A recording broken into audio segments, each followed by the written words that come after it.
Robotic-assisted surgery allows doctors to perform complex procedures with precision, flexibility, and control, and can improve post-surgical results. We sit down with Dr. Farah Karipineni to learn more about robotic surgery and how to decide if it's a good fit for you. It has very specific applications, and there's certain instances where it wouldn't necessarily add to the surgery that you're doing, and it would be fine to do that same surgery laparoscopically or open. But there are very specific instances where patients would improve by having access to a robotic surgery. Dr. Karipineni is an endocrine surgery specialist with Community Health Partners. And I've seen firsthand that patients do a lot better when you choose who is going to be doing better with these robotic surgeries and offer it to those patients. They do really well, and it's really nice to see that compared to the laparoscopic version of that. Laparoscopic surgery is a minimally invasive traditional open surgery approach that uses small incisions, instruments, and a camera. Robotic surgery shares those similarities, but allows a greater range of motion, precision, and accuracy while the doctor sits behind a computer screen and controls the robot.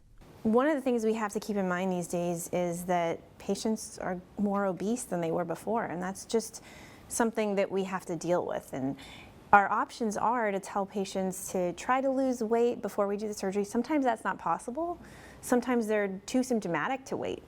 And that means that we just have to give them the most robust repair possible. For patients with hernias, this available surgery allows doctors to see 3D images inside of the abdomen. If you have a larger hernia, if you do have an obese patient whose BMI is a little bit bigger, if they have a job where they lift heavy things on a frequent basis, I'll deal with farmers or construction workers. They're constantly lifting heavy things. They're at higher risk for recurrence postoperatively. Robotic surgery is also a great option for adrenal surgery due to the gland's placement in the body. The adrenals sit way in the back, so they're right in front of the spine.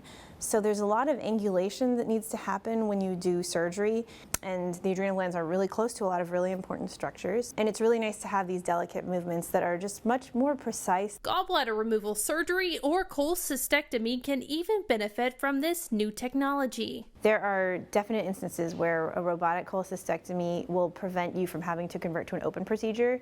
But where we would say, if I was doing that laparoscopically, I would have had to convert to open by now. But because I had the robot, I avoided a conversion to an open procedure. I avoided a complication because I could see the anatomy better. Dr. Karipineni says based on imaging studies, prior exams, and symptoms, your surgeon can provide more information on types of surgeries available for a particular diagnosis. Anyone you think is going to be a higher risk for recurrence, you should at least consider robotic surgery.